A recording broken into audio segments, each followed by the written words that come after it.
What the fuck ಏನಾಯ್ತು?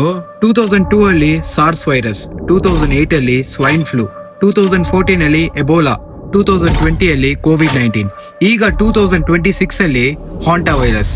ಹೇ wait, ಈ virus ಗಳ ನಡುವೆ 6 ಇಯರ್ಸ್ ಗ್ಯಾಪ್ ಇದಲ್ವಾ? ಎವ್ರಿ 6 ಇಯರ್ಸ್ ಒಂದು ವೈರಸ್ ಬಂದಿದೆ. ಏಯ್, coincidence man. It's not coincidence. 90s ಮುಗ್ದು ಆ ನ್ಯೂ ಎರಾ 2000 ಸ್ಟಾರ್ಟ್ ಆಗಿ ಇವತ್ತು ತನಕ 26 ವರ್ಷ ಆಗ್ತಿದೆ. ಅದಂಗೆ 6 ವರ್ಷಕ್ಕೊಂದು ವೈರಸ್ ಸೃಷ್ಟಿಯಾಗಿ ಸಾವಿರಾರು ಜನ ಸತ್ತೋಗ್ತಾವ್ರೆ. ಮೇ ಬಿ ನೇಚರ್ ಅಲ್ಲಿ ಏನಾದ್ರೂ ಚೇಂಜಸ್ ಆಗಿರ್ಬೋದು. ನೇಚರ್ ಅಲ್ಲಿ ಚೇಂಜಸ್ ಆಗ್ತಿಲ್ಲ, ಚೇಂಜಸ್ ನ ಮಾಡ್ತಾವ್ರೆ ಫಾರ್ ಎವ್ರಿ 6 ಇಯರ್ಸ್. ಅದ್ಯಾಕೆ 6 ವರ್ಷಕ್ ಮಾತ್ರ? ಇದೆಲ್ಲ ಯಾರು ಮಾಡ್ತಾವ್ರೆ? ಸರಿ, ನಿನಗೆ ಅರ್ಥ ಆಗೋ ತರ ಹೇಳ್ತೀನಿ. 6 is not just a number, it has another meaning. You mean Saturn number? Saturn ಗೆ ಇನ್ನೊಂದು meaning. Illuminati? You got the answer now.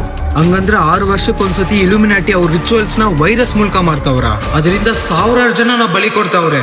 ಈ 6 ಇಯರ್ಸ್ ಒಂದ್ಸತಿ ಬಂದಿರೋ ವೈರಸ್ ಕೋಇನ್ಸಿಡೆನ್ಸಾ ಇಲ್ಲ ಇಲ್ಯುಮಿನಾಟಿ ಮಾಡಿರೋ ರಿಚುವಲ್ಸಾ? ನಿಮ್ಮ ಒಪಿನಿಯನ್ ನ ಕಮೆಂಟ್ ಅಲ್ಲಿ ತಿಳಿಸಿ.